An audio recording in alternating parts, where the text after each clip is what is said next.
when I prepared this talk, I started with a rather simple question. Why research stress? Well, as a stress researcher, I would say it's interesting to look how stress affects our bodies, how it affects our health, and in the long term, how it may promote the development of detrimental diseases. Well, but today I want to introduce you to a different research question.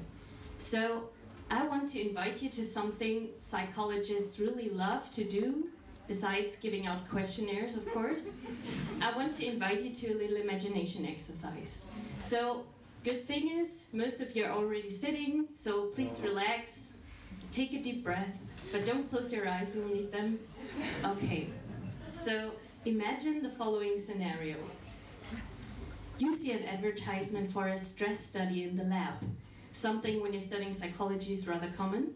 So you see an advertisement for a stress study, and you're thinking, well, 50 euros, how exhausting can this study be? So you complete around 5 hours of screening questionnaires, and they ask you rather personal questions. So they want to know your weight, your height, your medication intake. They ask you for a wide variety of different physical and mental illnesses. They want to know your shoe size, like why?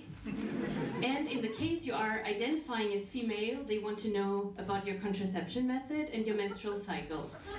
So it seems like they know almost everything about you in the end. They will even know the first letter of your mother's name. Okay, so you give out all this data, and in the unlikely event you pass the test, congratulations, we want you in our study. Or, to be more honest, we desperately need you in our study.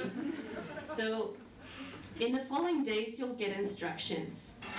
Don't drink alcohol, don't drink caffeine, don't eat, don't smoke, don't exercise before the appointment. Well, sleep is allowed, sleep is good, but it should be between 7 to 9 hours per night. That would be great, thanks. So you try to stick to all these rules, and when you actually get to the lab, everything is cold and gray and sterile. And there are some people taking saliva and blood samples from you, and in the worst case, they take it with an indwelling vein cannula that is stuck in your arm for at least 3 hours. Or they will treat your fingertip with a sharp needle. So, let me ask you a question. How do you feel? Or I'll ask suggestively, do you feel stressed? Well, congratulations, you probably are stressed. And fun fact is, this is not the stress test. The stress test is yet to come.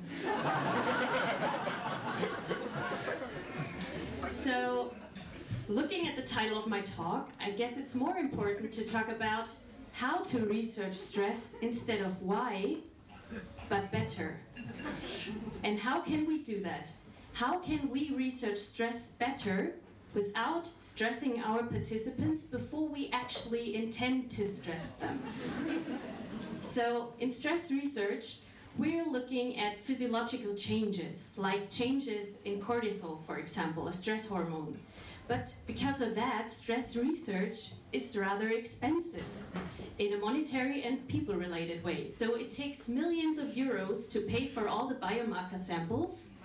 It takes thousands of students to conduct the studies and hundreds of overtired PhD students to keep an overview. So right now in EmpkinS, as we're still in the development stage of our whole research process, we're taking literally the worst of both worlds. So we still use invasive methods, and we implemented hundreds of sensors and radars to pave the way for future measurement methods. And further, we have to coordinate students with a variety of different time schedules, as this little impression of our current Slack channel may show.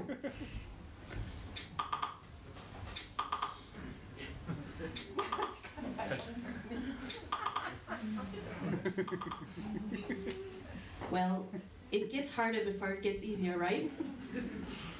So one possible perceivable way to deal with all these difficulties is the development of less invasive methods, which promote a more natural interaction with our participants in the lab. And this is what contactless, sensor-based measurement methods and digital biomarkers promise. So coming back to our imagination exercise, how would you feel taking part in a stress study in the lab and still experience an almost natural interaction without any pain? Wouldn't that be relaxing? Well, thanks to EmpkinS, this could be our future. Thank you.